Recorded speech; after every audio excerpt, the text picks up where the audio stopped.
On to updates from Sudan now, where the ongoing civil war has triggered a diplomatic standoff between the army-backed government and Kenya. The Sudanese government has recalled its ambassador from Kenya in protest over Nairobi hosting its paramilitary foes.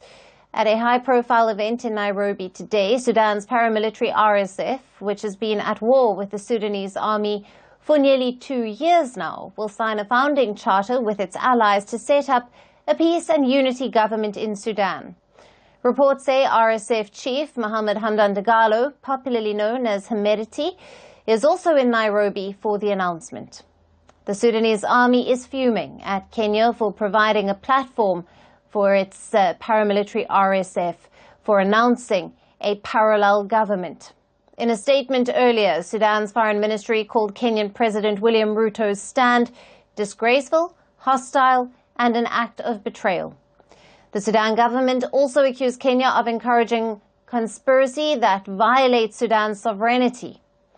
Kenya defended its decision to host the RSF event, saying it was compatible with its role in peace negotiations, in which it has sought to act as a mediator.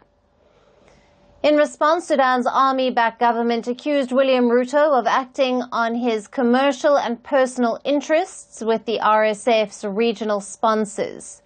The Sudanese government implied the United Arab Emirates, which has been accused of arming the paramilitary RSF. Last month, Kenya and the UAE signed an economic deal, which Ruto's office hailed as a historic milestone.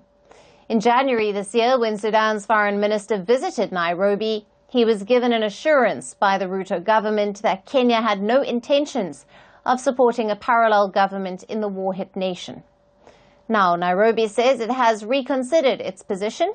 It did not mention a parallel government, but pushed for dialogue. Last year, the Kenyan president also hosted RSF chief Hemedti at the State House in Nairobi. William Ruto shares a long-time friendship with the RSF leader. The Sudan army chief had previously opposed Kenya's role in mediation, accusing its president, William Ruto, of bias. Kenya had dismissed these claims back then. The RSF is gearing up to form a rival government, which comes as it seeks to consolidate its hold on the Darfur region of Western Sudan. Here, only Al Fasher city and areas around it are held by the army. The civil war has torn Sudan into two. The army is in control of the north and the east, while the RSF holds nearly all of the west and swathes of the south. In a series of offensives, the army has retaken parts of the capital, Khartoum. It has also closed in on the symbolic presidential palace along the Nile. Time and again, talks of a ceasefire in Sudan have failed. The warring generals have shown little interest in a long-term ceasefire. While they wrestle for power, it is people of Sudan who have lost the most.